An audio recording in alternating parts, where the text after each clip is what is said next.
inches of rain, resulting in rivers surpassing their flood levels, including in Cumberland, which is where we find ABC6 News reporter Yanni Tregellis live, where he spoke to a business owner dealing with a pretty serious issue today. Yanni, what can you tell us about this? Yeah, Kyra, well, the effects of yesterday's rainstorm being felt all across the state, and here in Cumberland, we're right in front of the Hotel for Homeless Dogs. This road blocked off as they're dealing with heavy flooding and forced to evacuate the building this morning. Now, many of the dogs, they still remain inside, but in the past half hour or so, we have seen a few of them being brought out by rescue crews. The business owners now looking for what to do with this business.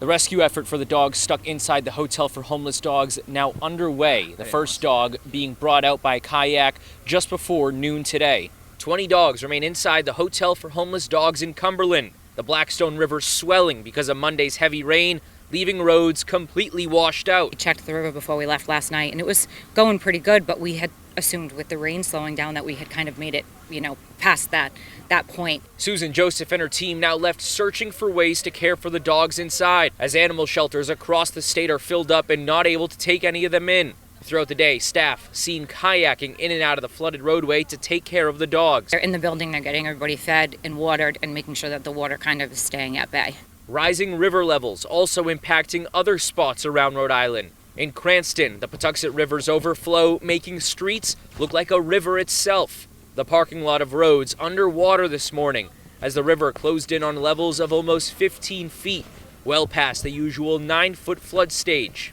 And in Warwick, a neighborhood submerged, roads surrounding it closed, and residents dealing with heavy damage to their homes and cars. Those living in these flooded neighborhoods now forced to clean up in the aftermath of Monday's storm that brought between 2 to 6 inches of rain to areas across the state. And in Cumberland, Susan Joseph hoping she can salvage her business and get her dogs out safely as soon as possible. Your heart just races, and I was like, I need to get down there. That's it. That's all that matters to me is their safety and that they're okay and cared for. Now, Susan Joseph also telling me that in addition to the 20 dogs that they currently have inside of the hotel, they're also expecting 9 more to come later on this week. So if you're interested in helping, she says, to monitor their social media pages for Hotel for Homeless Dogs. You can also apply to foster if you want to bring in any of these dogs. We're live in Cumberland. Yanni Tregellis, ABC6 News.